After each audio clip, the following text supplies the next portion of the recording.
Bismillahirrahmanirrahim. Assalamualaikum warahmatullahi wabarakatuh. Alhamdulillahi wahdah, sadaqa wa'dah, wa nasara abdah, wa a'aza jundah. Wassalatu wassalaman la nabiyya ba'dah, wa ala alihi wa sahbihi wa mawalah, wa la hawla wa la quwwata illa billah, amma ba'd.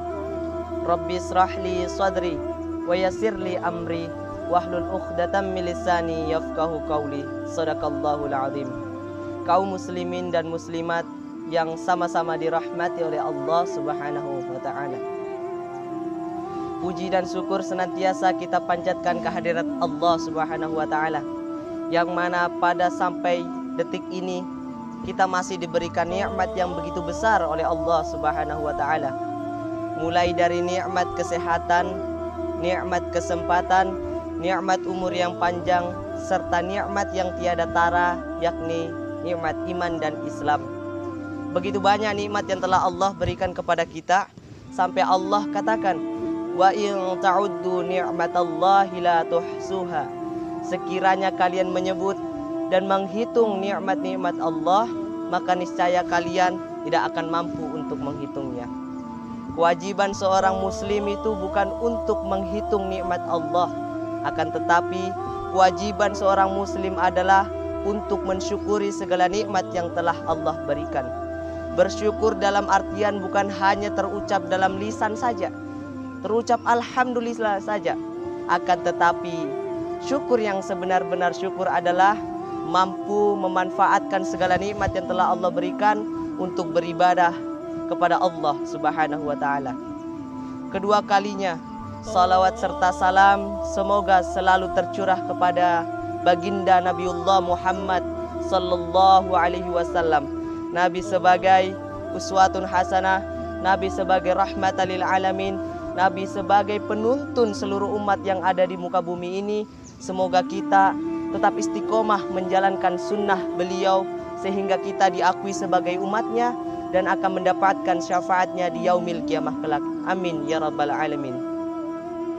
Kaum muslimin dan muslimat rahimakumullah, pada kesempatan yang berharga ini, perkenankanlah saya untuk menyampaikan sedikit penjelasan mengenai ibadah yang selalu dan wajib dikerjakan bagi setiap muslim. Ibadah yang dimaksud di sini adalah ibadah salat. Kita telah ketahui bersama bahwa Allah Subhanahu wa taala dan Rasul-Nya telah banyak menyampaikan kepada kita bahwa mendirikan salat itu sangatlah penting. Rasulullah sallallahu alaihi wasallam bersabda, "As-salatu imaduddin, faman aqamaha faqad aqamaddin, wa man tarakaha faqad hada maddin." Rasulullah bersabda, salat adalah tiang agama. Barang siapa yang mendirikan salat, maka berarti ia telah mendirikan agamanya. Dan barang siapa yang meninggalkan salat, maka berarti ia telah merobohkan agamanya. Hadis riwayat Bukhari Muslim. Dalam arti lain bahwa dengan kita melaksanakan salat dengan benar dan khusyuk, berarti kita telah melaksanakan satu kewajiban yang menjadi tiang kehidupan. Salat bukan hanya sekedar menjadi kewajiban yang harus dikerjakan begitu saja. Namun salat juga merupakan salah satu bukti seseorang beriman kepada Allah Subhanahu wa taala. Berapa banyak sekarang orang yang dengan mudahnya, bahkan tanpa ada rasa sesal dalam dirinya itu meninggalkan salat. Berapa banyak sekarang orang yang dengan santainya meninggalkan salat hanya untuk mengejar perkara dunia semata. Mengejar perkara dunia sampai tak ingat waktu untuk beribadah kepada sang pemberi waktu, yaitu Allah Subhanahu wa taala. Seharusnya jika kita mengaku sebagai orang muslim, maka hendaklah dirikan salat dalam keadaan apapun itu. Ketika kita sedang bekerja, ketika kita sedang mengerjakan tugas atau lain sebagainya, ketika azan sedang berkumandang, tiba masuk waktu salat, maka segeralah bergegas mengambil air wudhu. Kemudian kita menunaikan kewajiban kita, yaitu beribadah kepada Allah Subhanahu wa taala. Dalam hadis sahih Rasulullah sallallahu alaihi wasallam bersabda, Yang membedakan antara orang kafir dengan orang muslim adalah solatnya. Orang kafir tidak solat, orang Islam solat, tapi dia meninggalkan solat, tidak solat. Apa bedanya dengan orang kafir yang tidak solat? Kaum muslimin dan muslimat yang sama-sama dirahmati oleh Allah Subhanahu wa taala. Allah Subhanahu wa taala berfirman, A'udzu billahi minasyaitonir rajim. Bismillahirrahmanirrahim. Fawailul lil musallin alladzina hum an sholatihim sahun. Allah berfirman, maka celakalah bagi orang-orang yang solat, yaitu orang-orang yang lalai dari solatnya. Quran surah Al-Maun ayat 4-5. Dalam ayat ini Allah Subhanahu wa taala mengawali kata celaka untuk menasihati orang-orang yang lalai terhadap solatnya. Dalam arti lain bahwa Allah sering menggunakan kata celaka ini hanya untuk menasihati orang-orang kafir. Namun dalam kondisi seperti ini Allah nasihati orang yang lalai dalam solatnya, kemudian Allah sejajarkan dengan orang-orang kafir. Kemudian jika kita tidak ingin dimasukkan ke dalam golongan orang-orang kafir, maka hendaklah kita dirikan solat. Sesungguhnya solat itu mencegah dari perbuatan keji dan mungkar, sebagaimana yang Allah jelaskan dalam Quran surah Al-Ankabut ayat 45 yang berbunyi, A'udzu billahi minasyaitonir rajim. Bismillahirrahmanirrahim. Utlu ma uhiya ilaikal kitab wa aqimis shalah. Innas salata tanha 'anil fahsya'i wal munkar wa la dzikrullahi akbar wallahu ya'lamu ma tasna'un.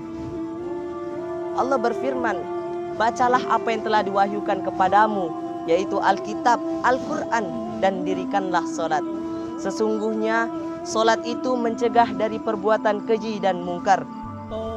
Sesungguhnya solat itu mencegah dari perbuatan keji dan mungkar. Sesungguhnya mengingat Allah, yaitu solat, lebih besar keutamaannya daripada ibadah-ibadah yang lain. Wala dzikrullahi akbar wallahu ya'lamu ma tasna'un. Dan sesungguhnya Allah mengetahui apa yang kamu kerjakan. Kaum muslimin dan muslimat yang sama-sama berbahagia, sebelum saya mengakhiri ceramah pada kesempatan kali ini, saya ingin menyampaikan sebuah hadis tentang pentingnya solat sebagai penghapus dosa. Berdasarkan hadis riwayat Bukhari yang diriwayatkan dari Abu Hurairah radhiyallahu anhu, mendengar Rasulullah sallallahu alaihi wasallam bersabda, Ara'aitum law ana nahram bi babi ahadikum yaghtasilu minhu kulla yawmin 5 marrat hal yabqa min daranihi syai'un.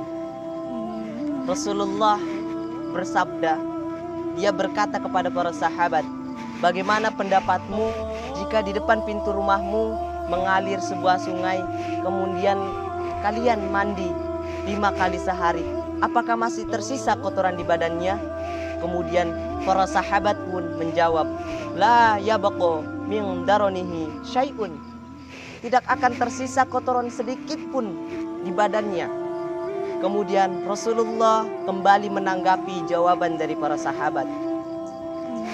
Fadzalika masalus shalawatil khamsi yamhullahu bihinnal khotoya.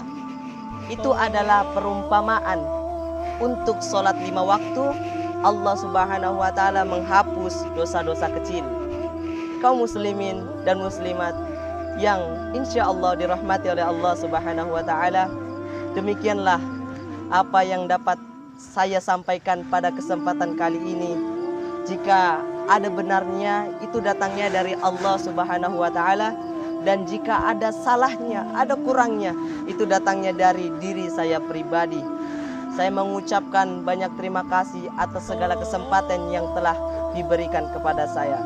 Sebagai kesimpulan bahwa marilah kita sama-sama untuk mendirikan solat dalam keadaan apapun. Sesungguhnya solat itu kewajiban bagi setiap muslim, baik dalam kondisi apapun itu, maupun sehat maupun kurang sehat. Kita usahakan untuk tetap beribadah kepada Allah Subhanahu wa taala. Karena salat inilah yang akan menjadi pertanggungjawaban kita di akhirat kelak. Kaum muslimin dan muslimat yang sama-sama berbahagia. Mungkin ini saja yang sempat saya sampaikan pada kesempatan kali ini. Kurang dan lebihnya mohon dimaafkan. Usikum wa nafsi bitaqwallah. Wassalamualaikum warahmatullahi wabarakatuh.